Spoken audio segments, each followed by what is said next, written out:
Good day mga ka-sports natin dyan. Petrogas Angels kontra sa Akari Chargers nagkakainitan sa kanilang laban ngayon.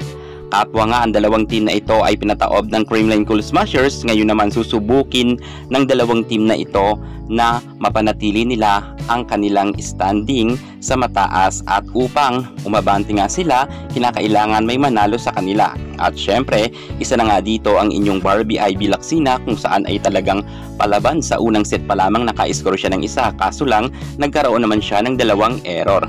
Kung kaya halos kitang-kita natin na dikitan naman ang kanilang mga scores. Pero ang galawan ngayon ni Ivy Lacsina ay palaban, hindi gaya noon nang nakalaban nila ang Creamline Cool Smashers. Medyo kabado nga itong si Ibiang at nagkaroon lamang ng 6 na scores.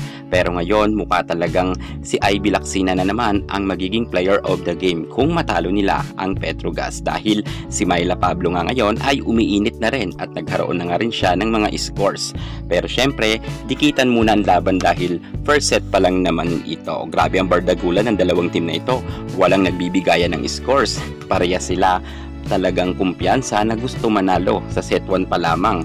Subalit bago magtapos ang first technical timeout at second technical timeout ay lamang nga ang Akari Chargers ng 3 puntos. Eto ngayon ang hinahabol ng Petrogas Angels, kung kaya ang Japanese coach ay talagang napa-timeout nga sila dahil sobrang umiinit na nga ang Barbie Ivy Lacsina ng Akari Chargers. Mukha talagang gustong-gusto ni Ivy Lacsina na manalo sila sa set 1 pa lamang para makasigurado nga sila na hindi nila mabigyan ng kumpiyansa ang Petrogas, dahil alam naman natin na ang Petrogas Angels ay malakas na team yan, pero kung matatalo yan ng Akari, magkakaroon nga sila ng kumpiyansa na mataas.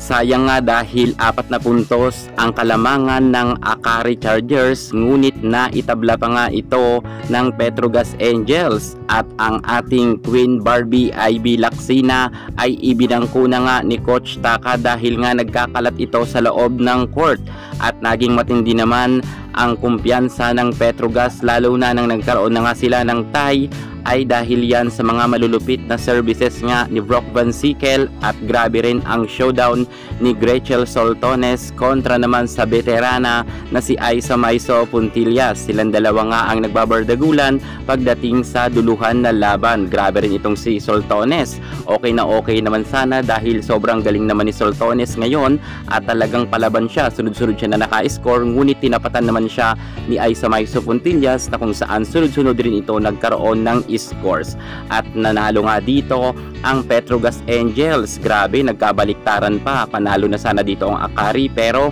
nasulot pa nga ito ng Petrogas Angels dahil ang dalawang set nga na papunta kay Soltones ay na-block nga ito, kung kaya panalo ang Petrogas sa set 1.